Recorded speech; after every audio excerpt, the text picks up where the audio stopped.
How's it going, you guys? Welcome back to the channel. And in today's video, I'm going to be making a video here similar to the one I made about what to look for when buying a 7.3. A lot of you guys really like that, so I'm going to go ahead. I've owned this truck for like a year and some change now, probably a year and 3 months, year and 4 months. So I figured now is a good time where I've owned it long enough where I can talk about what to look for if you're wanting to pick up a used 6.7 Powerstroke. So the first thing I'm gonna say is the obvious. Just go check around it, see what you got for any obvious body damage. Make sure all your door gaps are all lining up nice and even like mine are, because if they're off, there's a good chance it's been in an accident. There could be some structural components of it that have been tweaked. And if it's a steel body, you also got to watch out for rust. You want to make sure your rockers and cab corners aren't rotted out. Get up under here, check behind the fender flares, make sure you're not going to need a new bed, because you get into a new Super Duty bed, you're looking at easily $2,500, $3,000 picking one up used on Marketplace, and you're probably going to have to paint it too. In addition to that, I also really like to get under it and look at the frame. This here is originally an Alabama truck, but it's spent a couple years living in southern Indiana and the last year and a half almost living here in Michigan. Although it has not seen a Michigan winter, I'm sure at some point it's seen an Indiana winter. And check them cross members too while you're under here looking at the frame. This is what you're going to want to see here, and this is what you can expect to see. You're not going to have it perfect since these trucks aren't brand new anymore. Even if you get an Illuma Duty, if you have a 2017, it's not going to be 100% perfect under here. You just want to make sure there's nothing too bad, especially on them bed rails. If you get your bed rails rusted out, that's going to be another big job that a lot of these tend to need, especially if you get an older one. If you're looking at a 2011, 2012, that's been living in the salt belt its whole life, there's a good chance those bed rails are going to be rotted, so I'd watch out for that. And then you can get under here. I've got these amp steps that are kind of in the way, so let me open one door.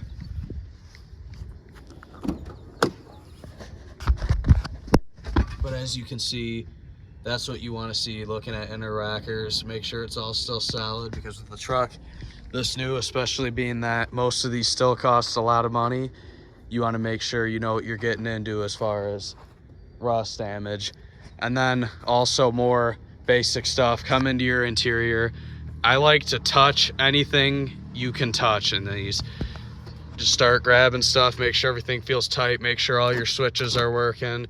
I'll sit in every window, or I'll sit in every seat, make sure all the windows roll up and down with that switch, because stuff like that you might overlook, that it needs a window motor in the back or something. That could be not a cheap fix. But the rest of the interior on these is really self-explanatory. These are really well built, so usually you don't have any problems. But just go ahead and check and see if there's anything obvious wrong with it. And then once that obvious stuff's out of the way, the first thing I like to do is look at the tires. Now, obviously, you're looking for the condition of the tires. These right here have a lot of tread left on them.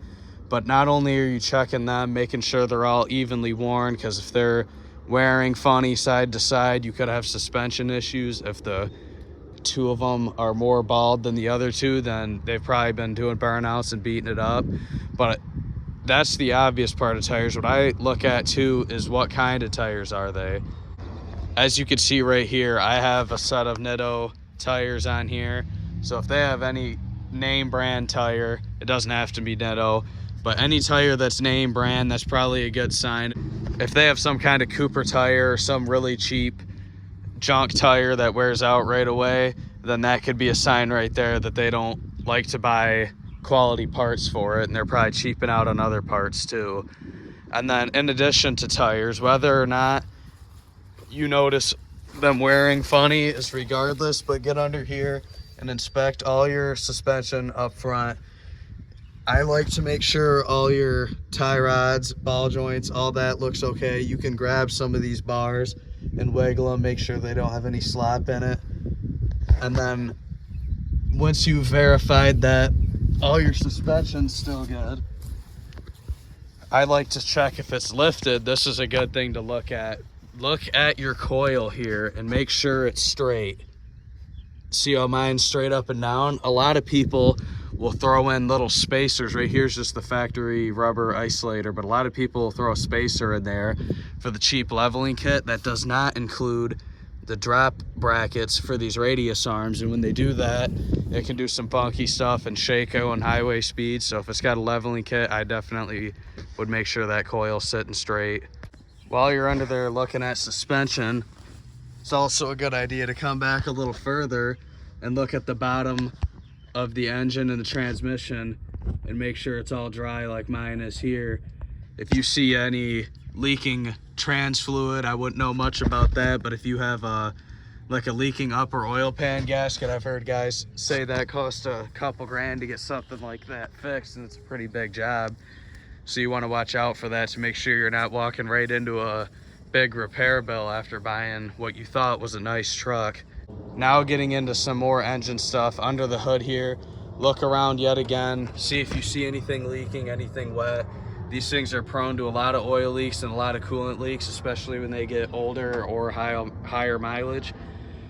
And some of those can be costly to fix.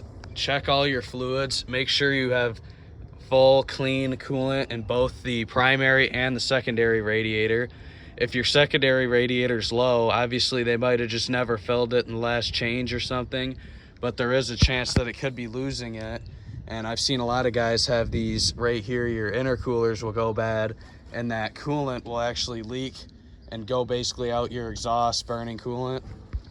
And that's like $1,000 part right there. So I would definitely recommend making sure that this thing's full to where it should be on secondary coolant and primary, of course.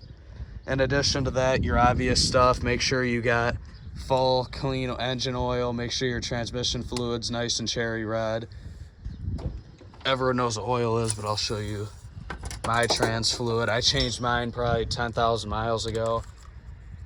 It's hard to see on camera, but it's a nice cherry red, filled to the level. You don't want it overfilled, you don't want it underfilled.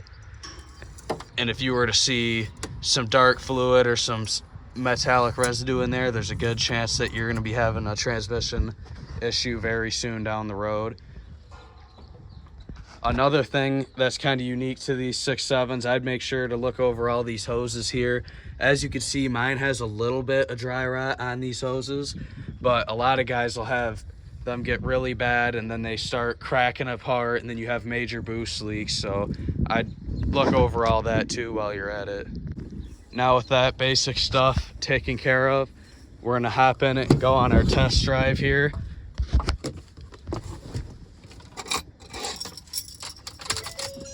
These things should start right up too. This is how mine starts. There's almost no excuse for a 6.7 cranking for a long time. I've seen videos of guys at freezing cold, not letting the glow plug cycle or nothing, and they still fire right up.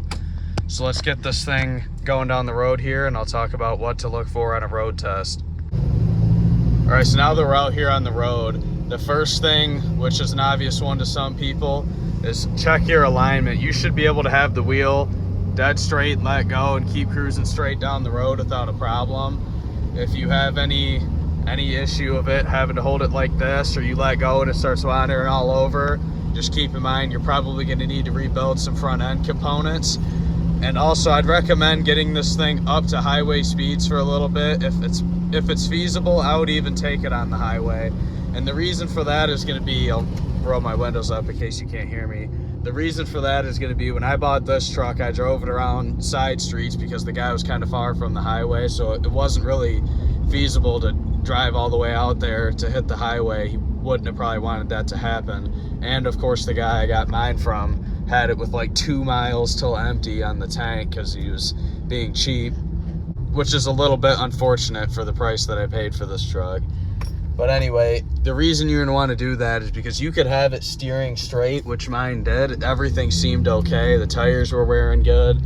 The steering wheel felt dead straight. It didn't pull anywhere. But then after I bought the truck, I make it to the highway, and before I even went past the first exit ramp, I noticed right away that it had death wobble which if you guys don't know what that is, you're basically gonna have your wheel shaking violently until you slow down. Mine, if I slowed down under 50 mile an hour, it'd go away, and then I'd speed back up and it'd be fine. 20-30 minutes later, it starts shaking again, which luckily mine, I don't know what the actual cause was. I'm assuming it was just the track bar ball joint is all that I could find that looked damaged.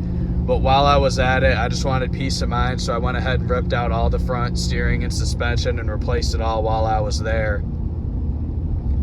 Just that way I knew for sure my issue would be gone. But that right there cost a decent bit of change and a lot of my time to do it myself. And if you don't have the tools or the knowledge to do it, you could get a decent sized bill out of that right there. So the next thing is going to be, this thing should drive pretty smooth and it should have quite a bit of power. I'm not saying you got to go beat the guy's truck to death, but you should be able to get on it a little bit and it should accelerate nice and smooth, as I'll demonstrate here.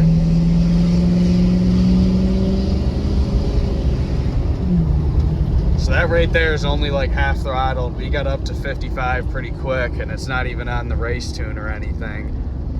Which if it's a tuned and deleted one especially, it should get up and move. If you're hammering on the gas and it's not going very quick at all, then that's going to be a sign right there that something's probably wrong with it, and that's why it's not accelerating good.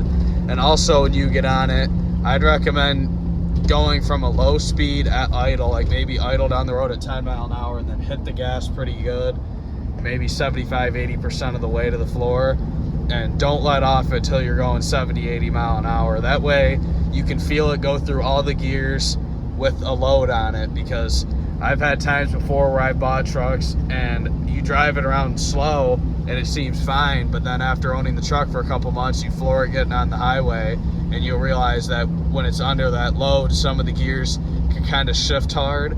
So this way you have from first gear all the way to sixth gear, you verified that they all shifted nice and smooth for you and it's not jamming in any of the gears. So that's pretty much the basics of what you can look for. These trucks seem to be reliable and last for a pretty long time, but with that being said, I would still shop around and find the best deal and or the lowest mileage one you can, because once the miles are on it, there's no going back. If you buy a truck with 50,000 miles on it and you keep it for a few years and you put 100K on it, well then when you go to sell it, it's got 150K and someone's still going to want to buy it because it's relatively low. But you always got to keep in mind, if you buy one with 220,000 on it, 220K might not sound that bad to you now, but in a few years when you drive it, it's going to have 320K on it. So that's something you got to keep in mind. I feel like a lot of people don't think about that. They buy their truck with 190K on it and they think, oh, it's under 200,000, I'm good to go. Not really thinking ahead of what it's going to have really soon down the road. And I'll also say, when I was in the market for one of these, you get the truck itch where you want to buy the first one you see that you think is the colors you like or whatever, and you're excited to buy it and it's in your budget, but then you go look at it and you start realizing the miles are kind of more than you're willing to buy one with, or it's not quite as clean, it's got leaks, dents, whatever the case may be. I'd say just be patient, shop around, find one that's what you want, and you more than likely might have to increase your budget for what you originally started at. If you're looking at a 6.7 for 20 to 25K, steel body or aluminum duty, doesn't matter, more than likely that truck's going to be whooped. If I'm being honest with you, it's gonna more than likely have quite a bit of miles on it, dents, scratches, stuff's gonna be wrong with it. It's gonna be a well-used truck. But if you are patient, maybe save up a couple more months, and now you're in the 30 to 35 market, you're gonna be able to find a lot nicer truck a lot easier, and then in the long run you're gonna be a lot happier with it. So just make sure you're patient. And with that being said, I hope someone found this video helpful, and I'll see you guys in the next video.